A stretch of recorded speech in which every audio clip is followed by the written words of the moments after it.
Hi hello ಎಲ್ಲರಿಗೂ ನಮಸ್ಕಾರ. ಅಮ್ಮನಗೂಡು YouTube ಚಾನಲ್ಗೆ ಸ್ವಾಗತ. ಬಿಲ್ವಪತ್ರೆ ಬತ್ತಿಗಳು ಮತ್ತೆ ಪಾರಿಜಾತ ಬತ್ತಿಗಳು ಮಾಡ್ತಾ ಇದ್ದೀನಿ.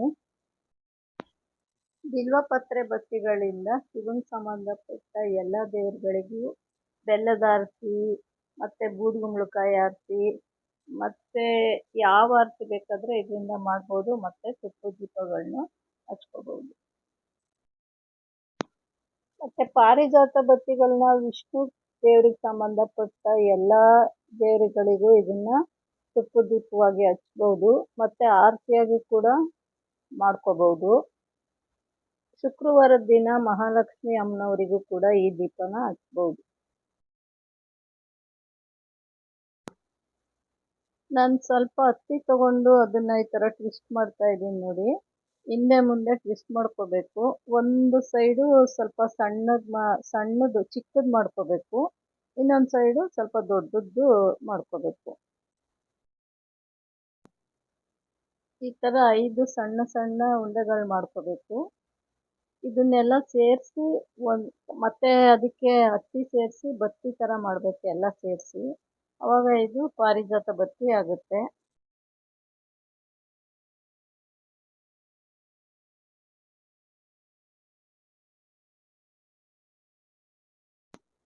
ಈ ತರ ಮಾಡ್ಕೊಂಡ್ಮೇಲೆ ಪಾರಿಜಾತ ಬತ್ತಿ ರೆಡಿ ಆಗುತ್ತೆ. ನಾನಿಲ್ಲಿ ಹಸಿ ಹಾಲು ತಗೊಂಡಿದ್ದೀನಿ, ಅದಕ್ಕೆ ಸ್ವಲ್ಪ ಜವಾದ್ ಪೌಡ್ರು ಸೇರಿಸ್ಕೊಂಡು ಅದರಿಂದನೇ ಬತ್ತಿನ ಮಾಡ್ತಾ ಇದ್ದೀನಿ. ಅಮ್ಮನಗೂಡು ಚಾನಲ್ನ ಸಬ್ಸ್ಕ್ರೈಬ್ ಆಗಿ, ಪಕ್ಕದಲ್ಲಿರೋ ಬೆಲ್ ಐಕಾನ್ ಒತ್ತಿ ಆಲ್ ಅಂತ ಸೆಲೆಕ್ಟ್ ಮಾಡಿ. ನಮ್ಮ ವಿಡಿಯೋ ನೋಟಿಫಿಕೇಶನ್ ಬರುತ್ತೆ ನಿಮಗೆ. ಮನೇಲಿ ತುಪ್ಪದ ದೀಪಕ್ಕೆ ಹಚ್ತೀನಿ ಅಂತ ಹೇಳಿದ್ರೆ ಈ ತರ ಸಣ್ಣ ಸಣ್ಣ ಪೆಟಲ್ಸ್ಗಳು ಮಾಡಿಕೊಂಡು ಪಾರಿಜಾತ ಬತ್ತಿ ದೀಪ ಹಚ್ಬೋದು. ದೇವಸ್ಥಾನಗಳಲ್ಲಿ ಹಚ್ತೀನಿ ಅಂದ್ರೆ ಅದನ್ನ ದೊಡ್ಡದಾಗಿ ಮಾಡ್ಕೋಬೇಕು. ಸ್ವಲ್ಪ ಹೊತ್ತು ಉರಿಬೇಕಲ್ವಾ ಅಲ್ಲಿ ದೇವಸ್ಥಾನದಲ್ಲಿ, ಅದಕ್ಕೋಸ್ಕರ ದೊಡ್ಡ ಬತ್ತಿಗಳು ತಯಾರಿಸ್ಕೊಂಡು ಅಲ್ಲಿ ಹಚ್ಬೋದು.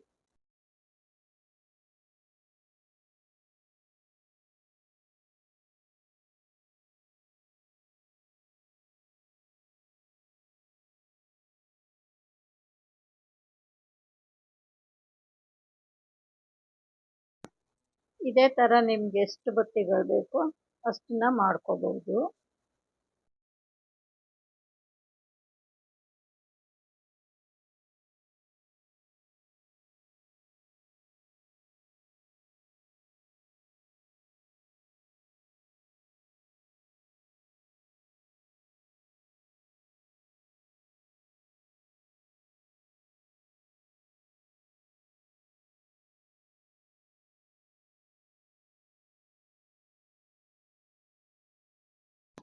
ಈಗ ಬಿಲ್ವಪತ್ರೆ ಬತ್ತಿಗಳು ಮಾಡೋಣ.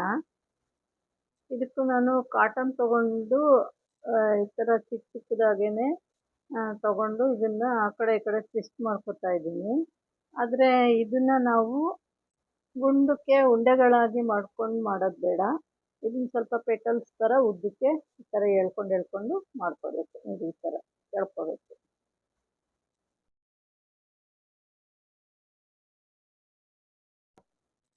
ಇದೇ ತರ 3 ದಳಗಳು ಮಾಡಿ 3 ದಳನು ಒಂದೇ ಇದಕ್ಕೆ ಒಂದು ಸಮಕ್ಕೆ ಸೇರಿಸಿ ಸ್ವಲ್ಪ ಕಾಟನ್ ಸೇರಿಸಿ ಒಂದೇ ಬತ್ತಿ ಮಾಡಬೇಕು.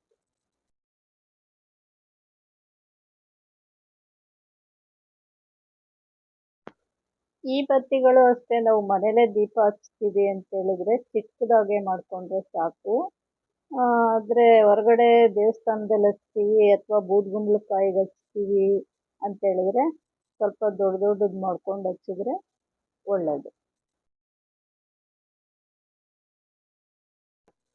ಬಿಲ್ವಪತ್ರ ಬತ್ತಿ ಈಗ ತಯಾರಾಗ್ತಾ ಇದೆ.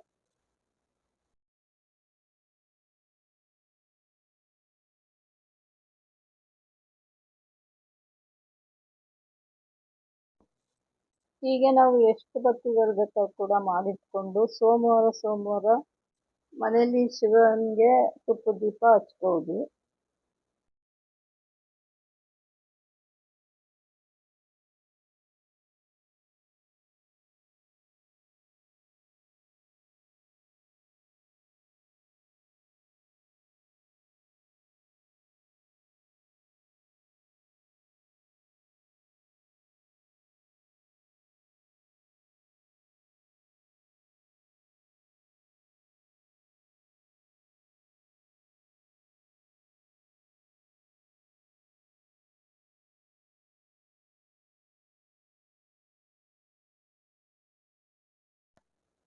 ಪಾರಿಜಾತ ಬತ್ತಿ ಮತ್ತು ಬಿಲ್ವಪತ್ರ ಬತ್ತಿಗಳು ರೆಡಿ ಆಯಿತು. ಈಗ ದೀಪ ಹಚ್ಚೋಣ ಅದರಿಂದ.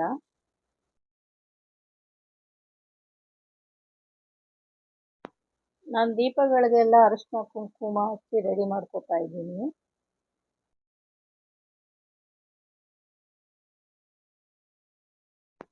ದೀಪಕ್ಕೆ ನಾನು 5 ಕಡೆ ಅರಿಶಿನ ಕುಂಕುಮ ಹಚ್ಕೋತಾ ಇದ್ದೀನಿ.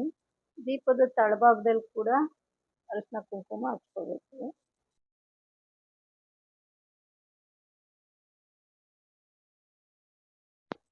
ದೀಪಗಳಿಗೆ ಈ ಥರ ತುಪ್ಪ ಹಾಕ್ಬಿಟ್ಟು ಬತ್ತಿ ಇಟ್ಟು ಹಚ್ಬೋದು, ಅಥವಾ ನಾವು ತುಪ್ಪದ ಬತ್ತಿ ಮಾಡಿ ಇಟ್ಕೊಂಡಿರ್ತೀವಲ್ಲ ಆ ಥರ ಮಾಡಿ ಇಟ್ಕೊಂಡ್ಬಿಟ್ಟು ಬೇಕಾದಾಗ ತೆಗೆದು ಹಚ್ಕೋಬೋದು.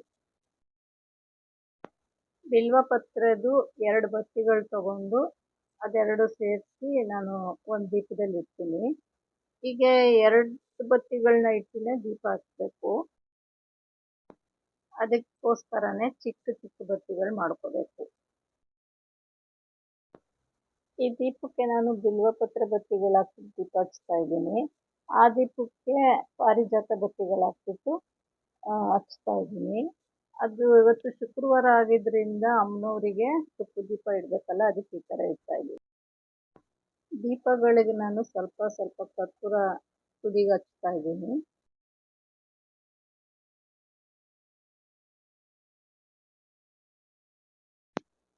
ಇದು ಒರಿಜಿನಲ್ ಕಾಮಾಕ್ಷಿ ದೀಪದ ಬಗ್ಗೆ ಒಂದು ಸಣ್ಣ ಮಾಹಿತಿ.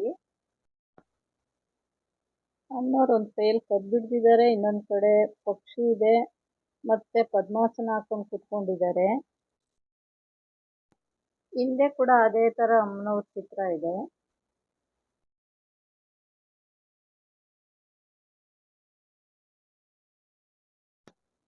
ಮತ್ತೆ ಲಾಭ ನಷ್ಟ ಕೂಡ ನೋಡ್ಕೋಬೇಕು. ಇದರಲ್ಲಿ ನಾವು ಲಾಭದಿಂದ ಸ್ಟಾರ್ಟ್ ಮಾಡಬೇಕು, ಅದು ಕೆಳಗಡೆಯಿಂದ ಮೇಲಕ್ಕೆ ಹೋಗಬೇಕು. ಈ ಥರ ಲೆಕ್ಕ ಹಾಕಿದ್ದಕ್ಕೆ ನನಗೆ ಲಾಸ್ಟಲ್ಲಿ ನಷ್ಟ ಬಂತು. ಅದಕ್ಕೆ ಸರಿಯಾಗಿ ಕರೆಕ್ಟಾಗಿ ಎಣಿಸ್ತೀನಿ ನೋಡಿ. ಇಲ್ಲಿ ಕೆಳಗಡೆನೂ ಒಂದು ರೆಕ್ಕೆ ಇರುತ್ತೆ, ಅದನ್ನು ಸೇರಿಸ್ಕೊಂಡು ನಾವು ಕೌಂಟ್ ಮಾಡಿದ್ರೆ ಆವಾಗ ಕರೆಕ್ಟಾಗಿ ಲಾಭ ಬರುತ್ತೆ. ಎರಡೂ ಕಡೆ ಇದೇ ಥರ ಲೆಕ್ಕ ಹಾಕೋಬೇಕು. ಮತ್ತು ಹಿಂದ್ಗಡೆ ಕೂಡ ಅದು ಲಾಭನೇ ಬರಬೇಕು ಎಂಡ್ಗೆ. ಈ ಪ್ರಭಾವಳಿನ ನಾವು ಲೆಕ್ಕಕ್ಕೆ ತಗೋಬಾರ್ದು, ಈ ರೆಕ್ಕೆಗಳಷ್ಟೇ ಲೆಕ್ಕ. ಇದ್ರ ಬಗ್ಗೆ ಕಮೆಂಟ್ ಮಾಡಿದ್ರಿ. ಈ ಥರ ಕೌಂಟ್ ಮಾಡಿ ನೋಡಿ ನಿಮ್ಮದು ಕರೆಕ್ಟಾಗಿ ಲಾಭಕ್ಕೆ ಬಂದು ನಿಲ್ಲುತ್ತೆ ಅಂದರೆ ದೀಪ ಇಟ್ಕೊಳ್ಳಿ, ಇಲ್ಲಾಂದರೆ ಚೇಂಜ್ ಮಾಡ್ಕೊಳ್ಳಿ. ನಾನು ಧನ್ತೆರಸ್ಗೆ ಏನು ತೊಗೊಂಡಿದ್ದೀನಿ ನೋಡಿ. ಇದು ಬೆಳ್ಳಿದು ವೀಳ್ಯದೆಲೆ ತೊಗೊಂಡಿದ್ದೀನಿ. ಈ ಬೇಸಿಗೆ ಕಾಲ ಬಂತು ಅಂದರೆ ಈ ಕಡೆ ವೀಳ್ಯದೆಲೆ ಸಿಗೋದೇ ಇಲ್ಲ, ಕಳ್ಸೋಕ್ಕಿಡೋಕ್ಕೆ ಚೆನ್ನಾಗಿ, ಅದಕ್ಕೆ ಇದನ್ನು ತೊಗೊಂಡೆ ನಾನು ಪೂಜೆ ಮಾಡ್ತೀನಿ, ಕಳ್ಸಕ್ಕೆ ಎಲೆ ಇಡ್ತೀನಿ, ಇವ್ರಿಗೆ ಎಲೆನೇ ಸಿಗಲ್ಲ, ನಮ್ಮನೇಲೆ ಕಿತ್ಕೊಂಡು ಹೋಗ್ತಾರೆ ಅಂತ ಬೆಳೆದಿರೋರೆಲ್ಲ ಅನ್ಕೋತಿರ್ತಾರೆ. ಯಾವುದೇ ಪೂಜೆ ವಸ್ತುಗಳನ್ನಾಗಲಿ ಇನ್ನೊಬ್ಬರ ಮನೆಯಿಂದ ಕದ್ದು ಕಿತ್ಕೊಂಡು ತಗೊಂಡು ಬಂದು ಪೂಜೆ ಮಾಡಬಾರ್ದು ಅನ್ನೋ ಕಾಮನ್ ಸೆನ್ಸ್ ಇದೆ ನನಗೆ. ಆ ಥರ ಮಾಡಿದ್ರೂ ಆ ಪೂಜೆ ಅವ್ರಿಗೆ ಸೇರುತ್ತೆ ಹೊರತು ನಮಗೆ ಸೇರಲ್ಲ. ನಾನು ಕಷ್ಟಪಟ್ಟು ಉಪವಾಸ ಇದ್ದೆಲ್ಲ ಪೂಜೆ ಮಾಡಿ ಬೇರೆಯವ್ರಿಗೆ ಕೊಡಬೇಕಾ? ಆ ಥರ ಏನು ಬೇಡ ಅಂತೇಳಿ ನಾನೇ ಹೋಗಿ ಬೆಳ್ಳಿ ತೊಗೊಂಡಿದ್ದೀನಿ. ಮತ್ತು ಅದ್ರ ಜೊತೆ ಕಳಸ ಕೂಡ ತೊಗೊಂಡೆ ನೋಡಿ. ಕಳಸಕ್ಕೆ ಈ ಥರ ವೀಳ್ಯದೆಲೆ ಇದ್ದು ಸಿಕ್ಕಿದಾಗ ಈ ಥರ ಕಳಸಕ್ಕೆ ಎಲೆಗಳನ್ನ ಜೋಡಿಸ್ಬಿಟ್ಟು ಅದ್ರ ಮೇಲೆ ಬೆಳ್ಳಿ ಎಲೆ ಇಟ್ಟು ತೆಂಗಿನಕಾಯಿ ಇಟ್ಟು ಕೂಡ ಪೂಜೆ ಮಾಡ್ಬೋದು. ನಿಮ್ಗೆ ಎಷ್ಟು ವೀಳ್ಯದೆಲೆ ಬೇಕೋ ಅಷ್ಟು ಇಟ್ಕೊಂಡು ಅದ್ರ ಮೇಲೆ ಬೆಳ್ಳಿ ವೀಳ್ಯದೆಲೆ ಇಟ್ಕೊಂಡು ತೆಂಗಿನಕಾಯಿ ಇಟ್ಟು ಪೂಜೆ ಮಾಡ್ಬೋದು. ಬೆಳ್ಳಿ ವೀಳ್ಯದೆಲೆ ಬೇಡ ನಮಗೆ, ಬೆಳ್ಳಿದು ಮಾವಿನೆಲೆ ಬೇಕು ಅಂತ ಹೇಳಿದ್ರೆ ಅದು ಕೂಡ ಸಿಗುತ್ತೆ, ಅದನ್ನ ಬೇಕಾದರೆ ನೀವು ತಗೋಬೋದು. ಆನ್ಲೈನಲ್ಲಿ ಹಿತ್ತಾಳೆ ಎಲೆಗಳು ಕೂಡ ಸಿಗುತ್ತೆ, ಅದನ್ನ ತಗೊಂಡು ಕೂಡ ಬಳಸ್ಕೋಬಹುದು. ಈ ಥರ ಕಳಸ ರೆಡಿ ಮಾಡ್ಕೋಬಹುದು.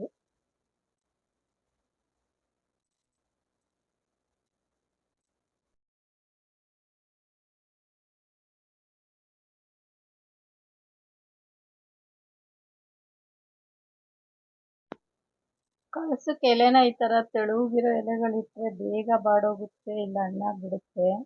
ಅದೇ ಈ ಥರ ಚಿಕ್ಕಾಗಿರ್ಬೇಕು ಅಂದರೆ ದಪ್ಪಾಗಿರಬೇಕು. ಇದು ಸ್ವಲ್ಪ ದಿನ ಕಳಸದಲ್ಲಿರುತ್ತೆ. ಈ ವಿಡಿಯೋ ನಿಮ್ಗೆ ಇಷ್ಟ ಆದಲ್ಲಿ ಲೈಕ್ ಮಾಡಿ, ಶೇರ್ ಮಾಡಿ, ಸಬ್ಸ್ಕ್ರೈಬ್ ಮಾಡಿ ನಮ್ಮ ಚಾನಲ್ನ. ಸಪೋರ್ಟ್ ಮಾಡಿ ನಮ್ಮನ್ನು. ಧನ್ಯವಾದಗಳು.